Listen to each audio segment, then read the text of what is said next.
Почитувани, неспособноста и неодговорноста на владата на ЗАЕФ и СДС продолжува да зема замав. Основни два критериума за да станеш дел од тимот за варваризам и некултура на Роберт Алагјузовски е да си партиски војник и што поголем сејач на омраза и поделби помеѓу граѓаните.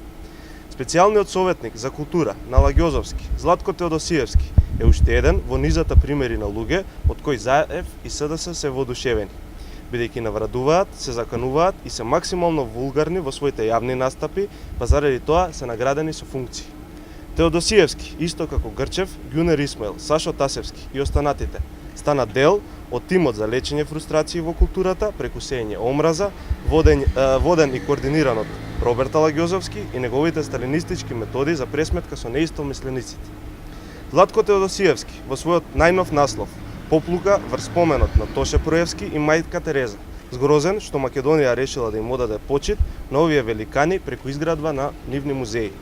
Теодосиевски, кој во својот творечки опус нема ништо освен навредливи колумни и еден негативен извештај од времето кога беше директор на Националната галерија, сега е бесен и лут на починатите реализирани и светски признати уметници од Македонија и има против што нивното дело е достојно уважено од Република Македонија. Ништо чудно, доколку со вакви советници на Алагјузовски, како Ѓунер Исмаил и Мирослав Крчев, кои најавија минирање и рушење споменици, и Златко Теодосиевски, кој не сака да има музеи на Тоше Проевски и мајка Тереза, министерот за култура утре да заземе став дека овие музеи мора да се срушат. Луѓе со вакви варварски идеи не можат да водат култура во Република Македонија. За вакво неспособно делување наскоро ќе следи политичка одговорност, а за незаконското работење и кривични. Ви благодарам.